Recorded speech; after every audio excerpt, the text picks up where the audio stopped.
The copypox. Floyd woke up one morning with a strange tickle in his nose.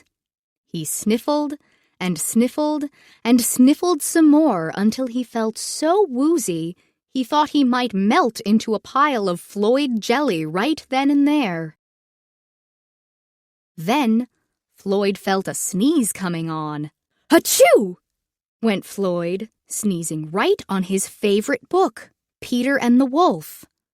Suddenly, the book burst into a tall stack of books. "Achoo!" Floyd sneezed again. The tower of books grew even higher and came crashing down into a big heap. "Oh no! What's happening?"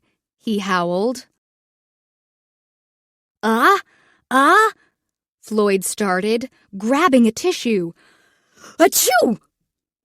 The tissue multiplied into a cloud of tissues, floating in the air. "Everything I sneeze on turns from one thing into a whole bunch of things," Floyd wailed. "If I sneeze into my elbow, I don't know how I'd ever fix having another set of arms."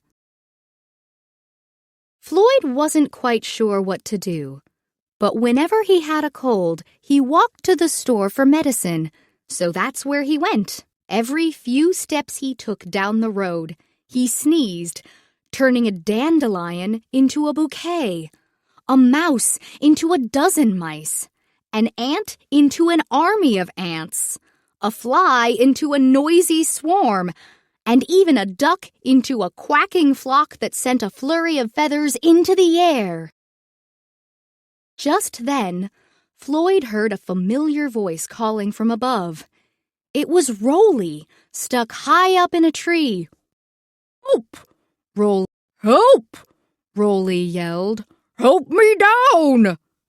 "Rolly, how did you get up there?" Floyd sniffled. "It's a long story, but it has to do with a catapult," Rolly said. Floyd was about to get help, but a fit of sneezes hit him. Floyd's sneeze landed on a rock next to his foot, and with every "achoo!"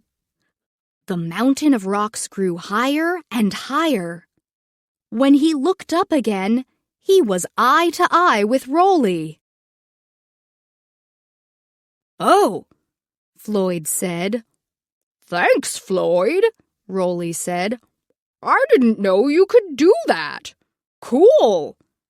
And with that, Rolly rolled right down to the ground. The neighbors heard the racket and could hardly believe what they saw. A red wagon turning into a whole fleet of red wagons. A jumping rope turning into a tangled jumble. Cuz peered out of his hut, watching with both worry and wonder. Birdie fluttered down from her nest. "What's wrong with Floyd?" Birdie peeped. Tutu whooshed over just as Floyd sneezed a tricycle into a cluster of wheels and tasseled handlebars. "Floyd," Tutu exclaimed, "you have copypox. We've got to get you to bed before there's an avalanche of all these copies."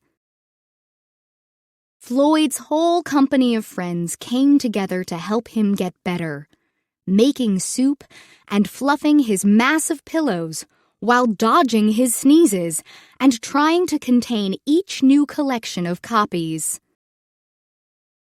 Floyd was happily tucked into a bundle of blankets, feeling better already with all of his friends helping him. Tutu carefully put a hand on Floyd's forehead to check his fever. "You're on the mend," Tutu said. Everyone gathered around the bed, relieved.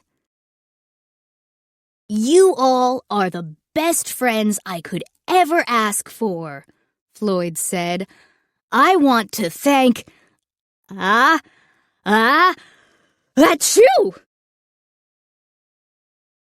They all froze for a moment and looked around to see if there was a herd of cuz-cuzzes or a troop of tutus. Muggo jumped when he turned and saw a face just like his. But it was just Muggo, too. Everyone let out a sigh and laughed, took their vitamins, and left Floyd to sleep, while they figured out what to do with each assortment of copies Floyd had made.